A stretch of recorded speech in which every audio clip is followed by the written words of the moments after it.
올해도 벌써 반이 지나 6월 마지막 주일입니다. 오늘도 산부 예배에 참석하신 여러분들께 주의 은혜가 함께 하시기를 축원합니다. 예전부터 교회는 1년에 2번씩 감사절기를 지냈습니다.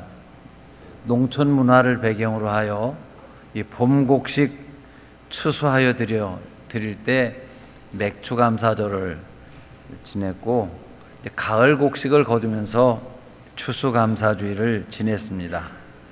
지금 아마 시골에 가면 보리와 밀 추수가 끝나고 감자도 캐고, 들녘에는 논의 벼들이 파랗게 자라나고 있을 것입니다.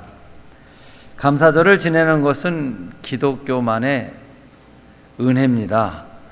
동물들은 본능에 의해 살고 우리 주변의 미신 종교들은 간절한 기원만 있을 뿐 감사가 없습니다. 일본의 유명하신 우찌무라 간조라는 우리말로 내촌감삼 이렇게 부르는 목사님이 이런 말을 하셨어요. 그럴 리 없겠습니다만 만약 하나님께서 인간을 저주하신다면 그것은 실패나 가난이나 질병이 아니라 하나님의 살아계심을 믿지 않는 불신앙이나 성경을 읽어도 설교를 들어도 깨닫지 못하는 강팍한 심령이 되게 하심으로 감사하지 않는 메마른 심령으로 저주하실 것이다. 아니, 그 자체가 이미 저주를 받은 것이다. 이런 말을 했어요. 자, 하나님 계신 것을 모르고 사는 것, 성경을 읽거나 설교를 들어도 깨닫지 못하는 것, 그리고 감사하지 못하고 사는 삶, 그 자체가 저주일 것입니다. 하나님이 살아계심이 믿어지고 하나님의 말씀이 귀에 들려지고 범사에 감사할 수 있다면 벌써 큰 축복을 받은 것이지요.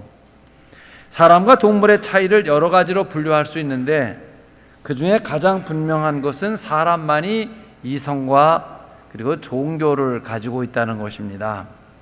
동물은 본능을 갖고 환경에 적응하면서 살아가지 이성으로 판단해 살지를 않습니다.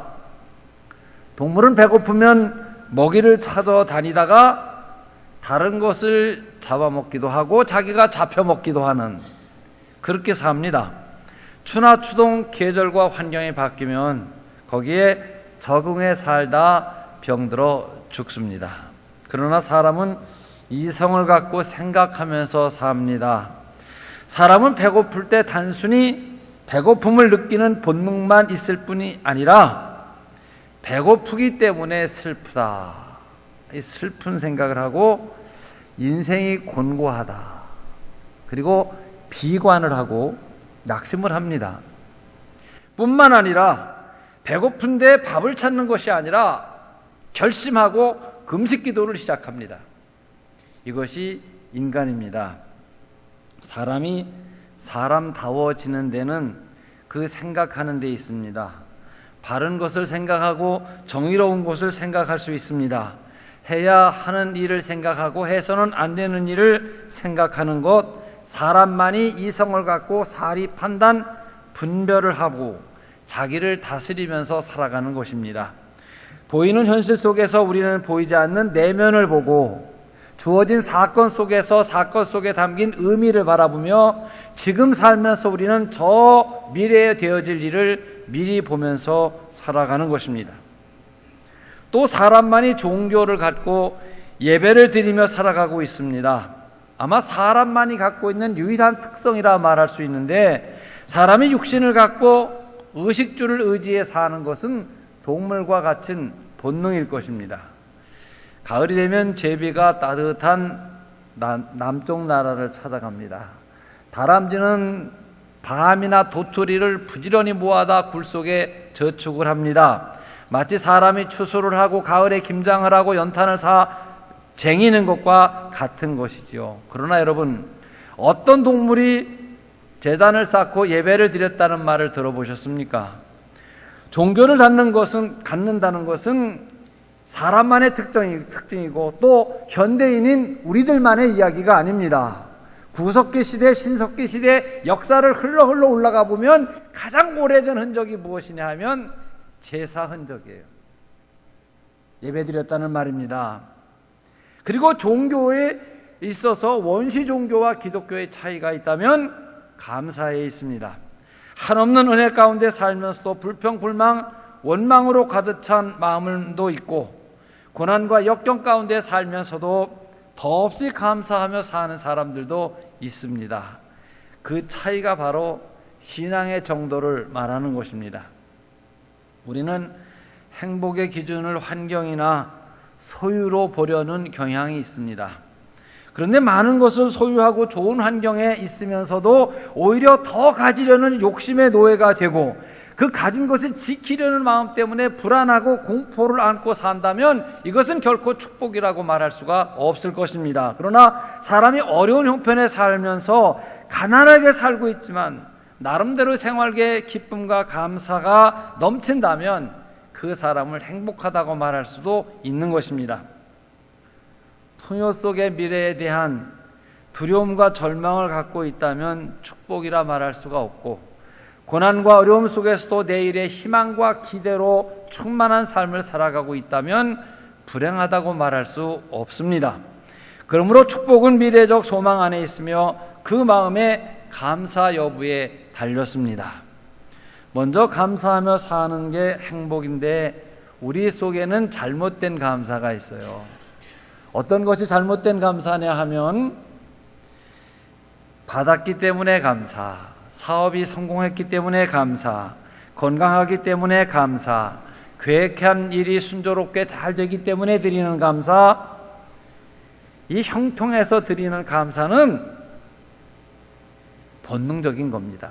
잘 됐는데 여러분 우는 사람이 어디 있어요? 다 기뻐하지. 이건 신앙인이 생각하는 감사가 아닌 것입니다. 좀 더 깊이 생각해 보면 내가 받아서 기뻐하는 이 받은 것이 진정 하나님 앞에서 받을 만한 것을 받았는지, 그것이 내가 이제까지 소원했던 것이며 하나님이 주시기를 원한 것을 받은 것인지, 우리의 겉사람은 받았다고 풍요하여 기뻐하지만 우리의 속사람이나 영혼에게 유익한 것을 받아가지고 있는지 깊이 생각해 봐야 할 것입니다. 우리는 각자 목적한 바가 다 있고 생의 목표가 뚜렷할 때에만 우리에게 필요한 것이 무엇인지를 알고 그 필요한 것이 이루어질 때 감사하는 것이 바른 감사입니다. 보세요.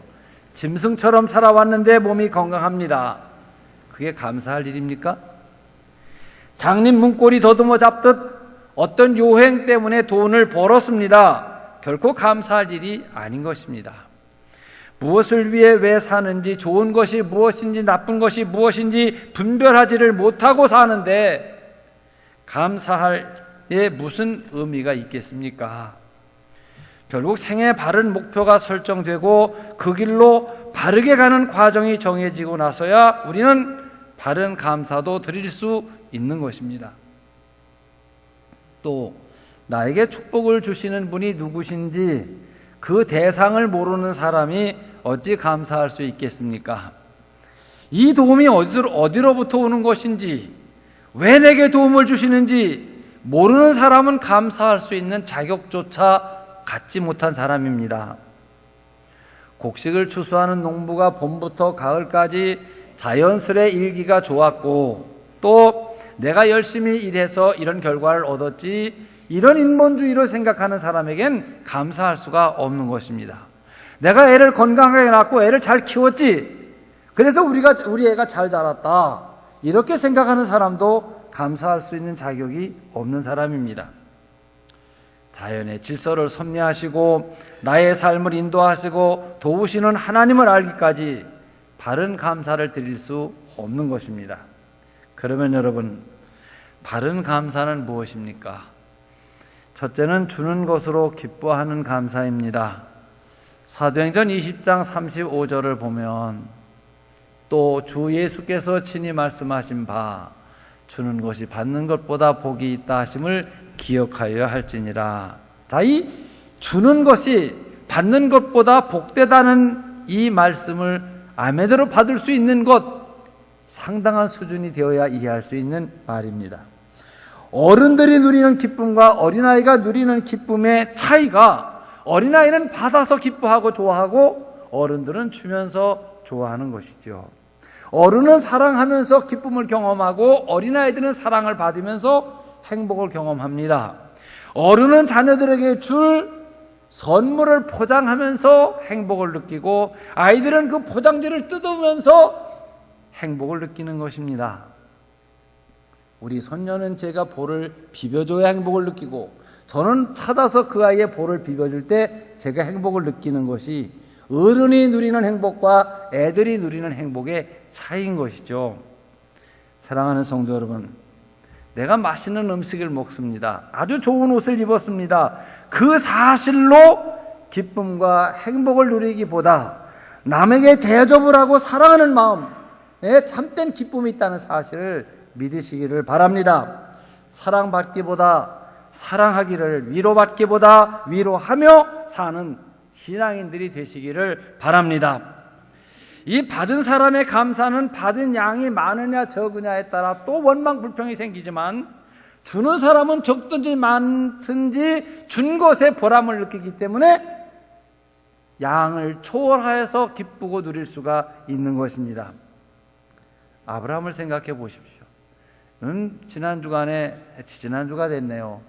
그 창세기 18장에서 아브라함이 하나님 대접하고 또 24년이나 기다렸던 아들 낳는 약속을 구체적으로 내년 이맘때에 받는 그 이야기가 손님 대접하는 이야기에서예요. 아브라함이 믿음의 조상이 되고 축복의 조상이 된 것은 그가 남을 대접했기 때문입니다. 남을 대접하며 사는 것이 생활화가 되었기 때문에 천사를 만나던 그날도 히브리서 11장은 부지 중에 나그네를 대접한 것이 천사를 대접하게 되었다. 이 부지 중이란 말은 안 입을 자 알지자요. 그러니까 모르고 대접한 것이 하나님 대접하게 되더라, 이런 얘기입니다. 사랑하는 성도 여러분, 우리는 적어도 주는 차원에서, 베푸는 차원에서 감사와 영광을 드리는 성숙한 인격의 소유자들이 되어야 하겠지요. 두 번째는 하나님의 말씀 안에서 깨달음을 통하여 감사드리는 감사가 귀한 것입니다. 행복이 소유에 있지 않고 깨달음에 있듯이 이 감사도 깨달음에 있습니다. 많은 은혜와 축복 속에 살다 죽어도 자기가 은혜와 축복 속에 산다는 걸 모르는 사람에겐 그 은혜와 축복이 의미가 없는 것이잖아요. 불행한 사람이거든요.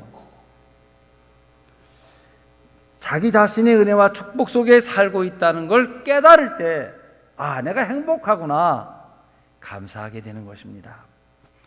이 맥주감사절이 다음 주일이라서 헌금하시라고 헌금 봉투를 드리면서 이전에 교회에 절기 때마다 썼던 추수감사헌금, 맥주감사 헌금 봉투를 모았어요. 이번에 인쇄를 안 하고 있는 것들을 다 이렇게 사용을 해 여러 번 나눠드려서 어떤 분은 이런 그림이 있는 봉투를 받으시기도 하고 어떤 분은 저런 그림이 있는 봉투를 받으시기도 했는데, 그 중에 이 장프랑스와 밀레의 만종이란 그림이 있는 봉투를 받으신 분도 계실 겁니다. 저게 프랑스와 밀레의 만종이란 유명한 그림이고, 여러분 초등학교 교과서에도 나와 있어서 저 그림을 처음 보는 분은 안 계실 거예요. 그림의 배경이 어둠이 깔리는 저녁입니다. 어렴풋이 먼 곳에 점 같은 것이 예배당이 보이는 들녘에서 젊은 부부가 감자를 추수하다가 머리를 숙이고 감사 기도들 하는 장면이에요. 이 그림 속엔 신앙의 신성과 가정, 즉 부부의 신성, 그리고 노동의 신성을 상징하고 있습니다. 자, 신앙생활을 하고 있는 게 너무나 감사한 거예요.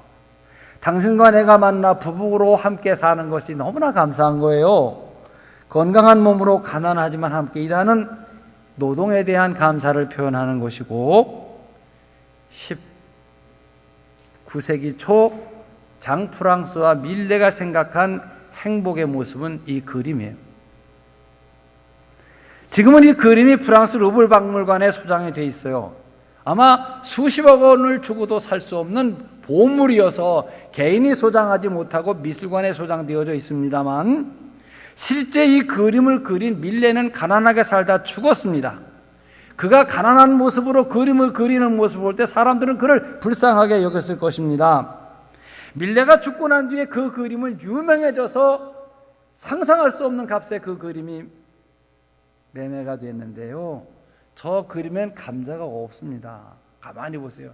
감자가 지극히 작은, 정말 볼품없는, 상품같이 없는 감자들만 해요. 저들은 땅이 없는 소작농이에요. 농사 지어놓은 곳 중에서 지주가 굵고 좋은 상품 가치가 있는 감자는 다 수확해 가고 난 찌꺼기를 놓고 지금 감사하기도 하는 거예요. 보세요. 저 그림은 어마어마한 값에 이 A라는 부호에게서 B라는 부호에게로 넘어가고 어느 집 저택 현관에 저게 그려져 있습니다. 밀레는 여러분에게 질문하는 거예요. 어마어마한 값에 그 그림을 사놓고 사는 부호가 행복할까? 아니면 그림 속에 있는 저 두 부부가 행복할까? 밀레의 마음속엔 하나님 아버지를 생활 속에 모시고 사는 행복, 가난하지만 부부가 사는 이 가정의 행복, 즐겁게 건강한 몸으로 일하고 있는 행복, 이것을 최고 행복의 가치로 여긴 것입니다. 다시 말해서 자신의 생활 속에 더 없는 행복을 깨달으며 복에 겨워하는, 복에 겨운 젊은 부부의 모습을 그려놓은 거예요. 사랑하는 성도 여러분, 우리가 살고 있는 모든 생활은 깨닫고 보면 다 기적입니다. 모든 인간관계 밑에는 사랑이 배경되어 있고요. 그런 의미에서 세상을 보면 세상은 낙원입니다. 나는 축복받기 위해 태어난 사람입니다. 얼마나 아름다운 세상을 복에 겨워 우리가 살아가고 있나요? 그런데 이 행복을 깨닫지 못하면 나는 생존 경쟁의 희생자다, 세상과 사회에 대한 혐오감을 갖고 살고 있다면 그는 얼마나 불행한 사람인가를 생각해 보십시오. 매일같이 앉아 식탁에서 음식을 먹고 살지만 정말 음식을 생산하고 음식을 준비하여 차려준 이에게 대한 진정한 고마움이 있는 식사를 하고 있는지요? 그 고마움이 있는 곳에 행복이 있고 인간다움이 있는 것입니다. 이 깨달음은 사랑함과 수고함 속에서 이어지는 것입니다. 부모님의 사랑이 생후부터 오늘까지 계속되어 왔는데 몰랐습니다. 그러던 어느 날 부모님을 사랑하고 존경하다 보니 부모님의 은혜가 생각이 났습니다. 깨달았습니다. 그래 감사의 표현을 했습니다. 그랬더니 부모님도 나도 더 행복해지는 것을 경험합니다. 교회도 마찬가지입니다. 하나님의 은혜에 대한 감사도 마찬가지입니다. 교회를 세우는데 아무 수고하지 않은 사람은 단순히 교회 이쁘다, 이런 감정밖에는 못 느끼는 것이죠. 그러나 교회를 세우기 위해, 부흥을 위해 눈물을 흘려 기도하고 전도하는 사람들은 아름답다, 좋다는 걸 초월하여 감격과 경건과 감사를 느끼고 그 마음속 깊은 곳에서 깨달음 속에 높은 가치를 발견하고 감사하고 사랑하며 교회를 섬기는 것입니다. 세 번째는 환난과 고난 가운데 은혜를 알고 드리는 감사가 소중한 감사입니다. 사도 바울이 로마에 가서 복음을 전하게 된 것은 바울이 원해서가 아닙니다. 사도행전 후반부 전체가 사실은 바울이 로마까지 가는 이야기들이 쭉 이어져 있는데, 바울도 여러분과 저와 똑같은 사람인지라 어떻게 하면 감옥에 가지 않고 피하려고 합니다. 인간적 지혜와 방법을 다 모았지만 결국 도리 없이 죄수의 모습으로 감옥에 갑니다. 갇힌 바 죄수가 되어 뜻밖의 깨달은 것이 무엇이냐 하면, 바울이 자기 생각엔 자기가 감옥에 갇히면 복음 전파가 스톱되어 어떡할까 이런 염려를 했는데, 오히려 자신이 감옥에 갇히고 나니까 복음 전파가 더 배가 되더라는 거예요. 사람들 생각엔 늙은 바울이 감옥에서 이 고생을 하는데 우리가 어찌 가만히 있을 수 있겠느냐, 열심히 전도했더니 바울이 일하는 것보다 2배나 효과가 나더라는 이야기입니다. 그래 바울이 빌립보서 1장 12절을 보면 형제들아, 내가 당한 일이 도리어 복음 전파의 진전이 된 줄을 너희가 알기를 원하노라. 자, 이 자신이 고통당함으로 하나님의 전도 사업과 하나님의 역사에 손해가 되거나 실패가 아니고 발전을 깨달았을 때 그 순간 바울은 감사하고 또 감사했노라. 여러분들도 그런 경험이 다 있으시지요. 지금은 불행했다고 생각한 일인데 시간이 지나고 보니까 감사한 일로 바뀌어지더라는 것. 얼마 전까지만 해도 우리 노회나 총회에는 이 북에서 계시다가 남으로 내려와 목회하시는 목사님들 또 장로님들이 많이 계셨습니다.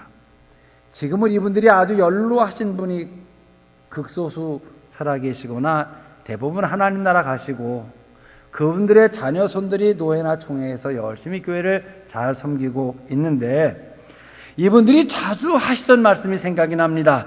나는 가난이 이렇게 큰 축복인지를 몰랐다. 만일 내가 부자였다면 모든 것 팽개치고 남으로 내려왔겠는가. 많은 분들이 신앙의 자유를 찾아 남으로 내려왔지만 다 내려온 곳은 아니었습니다. 아무래도 부동산, 동산 할 것 없이 많이 갖고 계셨던 분들은 재산에 대한 미련 때문에 고민하다 시간 가고 결단의 기회를 놓치고 삼팔선이 가로막고 공산화된 북에서 다 빼앗기고 숙청당하고 말았습니다. 결국 재산이 없는 가난 때문에 결단을 빨리 했고 미련을 버렸고 내려와서 오직 하나님만 의지하고 살아보니까 하나님께서 교회도 세우게 하고 목사도 되게 하고 장로도 되게 하고 자손만대에 복 주시는 걸 체험했다. 가난 때문에 복 받았다는 얘기입니다. 잘 안 된 것 때문에 잘 됐다는 이야기입니다. 그런 간증을 수없이 하셨습니다. 그래, 공산치하에서 나를 인도해 내시느라 나를 가난하게 하셨었다. 이런 얘기입니다. 사실 누구에게나 가난한 현실이 은혜의 기회가 되어 오늘이 있게 되는 이야기는 누구나 할 것 없는 간증일 것입니다. 행복은 절대로 많은 것을 소유한 양적 소유에 있지 않습니다. 돈이 많아서 집에 도둑이나 강도가 들어올까봐 답을 높이 쌓고 철조망을 치고 아무도 불안해서 CC 카메라를 또 매달아 놓으면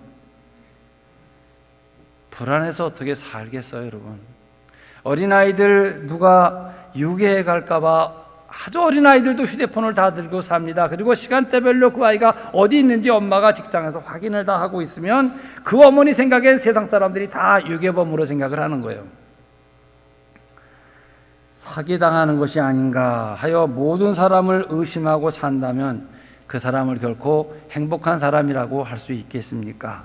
이런 것은 저나 여러분 우리들이 추구할 일들이 아니고 복도 아닌 것입니다.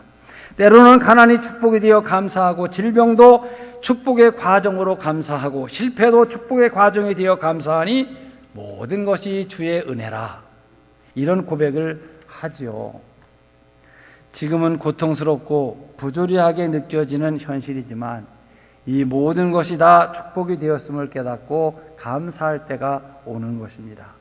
합력하여 선을 이루시는 하나님의 능력 우리는 믿지 않습니까, 여러분? 마지막으로 가장 높은 차원의 감사는 하나님을 믿는 믿음 안에서의 감사입니다. 우리가 아무리 풍족한 은혜를 누린다고 하더라도 우리에게 하나님을 의지하는 믿음이 없다면 불안할 수밖에 없는 것이지요. 자, 오늘은 이렇게 건강한데 내일 어떤 일이 있을 줄 알아요? 6개월을 6월달도 잘 살았는데 후반기엔 어떨까? 올해는 그런 대로 잘 살았는데 내년은 어떨까? 내가 믿는 이 사람이 나를 배신하지는 않을까? 자, 내가 세상 사는 날 동안은 행복한데 죽은 뒤에는 이건 예수 믿는 사람이 염려할 일이 아니죠. 이 미래에 대한 의심은 우리에게 불안과 두려움을 고조시킵니다. 우리는 항상 위기의식을 느끼며 마음껏 기뻐하지도 못하고 감사하지도 못하는 것입니다. 마태복음 6장 35절에 예수님 앞에 나온 제자들의 눈을 예수님께서 보니까 모두가 다 무엇을 먹을까, 무엇을 마실까, 무엇을 입을까 이 막연한 염려, 불안으로 가득 찬 눈으로 예수를 쳐다보고 있습니다. 즉 여러분의 눈은 그렇지 않은지 모르겠어요. 주님께서 말씀을 하십니다. 하나님을 믿고 나를 믿으라. 들의 백합화를 보라. 공중에 나는 새를 보라. 농사지어 창고에 끌어들이지 아니하고 옷감 만드는 수고하지 않는데 하물며 너희일까 보냐. 믿음이 적은 자들아. 오늘의 삶에 족한 줄 알고 내일은 주님께 맡기고 감사하라는 거예요. 우리는 하나님을 믿을 때만 평안할 수 있는 것입니다. 사도 바울은 모든 혼란 가운데 위로로 함께 하신 하나님께 감사드렸습니다. 오늘 본문에 보니까 힘에 지나도록 심한 고통을 받았고 사형 선고를 받은 것 같은 고난도 받았고 그러나 죽은 자를 다시 살리시는 하나님을 의지하여 위로받고 감사하고 있음을 고백하고 있습니다. 하나님의 약속을 믿음으로 믿음 안에서 오는 소망을 기쁨으로 받는 것입니다. 믿음과 감사는 불가분의 관계입니다. 믿음 속에 소망과 새로운 약속이 있습니다. 약속이 믿어지는 축복을 받으면 믿는 이의 가슴 속에 감사가 샘솟고 스스로 우러나오는 감사는 또한 승리를 보장하고 약속해 줍니다. 여러분, 울며 불며 애원하며 드리는 기도보다는 감사 찬송 부르면서 자신이 수고한 천년매를 정성껏 바치는 그 신앙에 우리 하나님께서 오히려 위로와 복을 약속해 주십니다. 진정으로 감사하는 그 마음 위에 더 큰 감사의 제목을 주시는 것을 잊지 말아야 할 것입니다. 여러분, 진정한 승리는 정복이나 소유가 아닙니다. 진정한 승리는 끝없는 감사의 연속입니다. 감사의 힘으로 세상을 이기고 뿐만 아니라 그 속에 축복과 승리의 기쁨이 있음을 명심하시기를 바랍니다.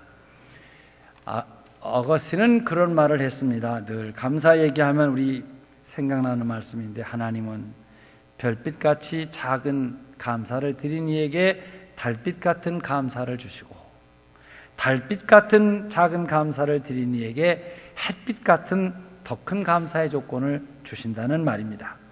시련과 역경, 힘든 삶 가운데에도 믿음으로 소망을 갖고 감사하시는 여러분들이 되시기를 축원합니다. 기도하겠습니다. 사랑하시는 주님, 은혜를 감사드립니다. 한 해도 어느덧 절반을 살았습니다. 모든 것이 은혜였습니다. 돌이켜보면 주의 은혜, 인도하심, 축복의 과정인데도 그때 깨닫지 못하고 믿지 못하고 불평하고 원망했던 일도 기억납니다. 그러나 하나님을 사랑하는 자, 곧 그 뜻대로 부르심을 입은 자들에게 모든 것이 합력하여 선을 이루니라 하신 말씀 의지하여 오늘에 주어진 모든 시련과 역경과 어려움도 하나님께서는 반드시 축복으로 감사의 조건으로 이루실 것을 믿습니다. 오늘도 예배 나온 우리 모두에게 이 감사, 믿음 안에서 감사가 넘치게 하여 주시옵소서. 귀하신 예수님 이름으로 기도하옵나이다. 아멘.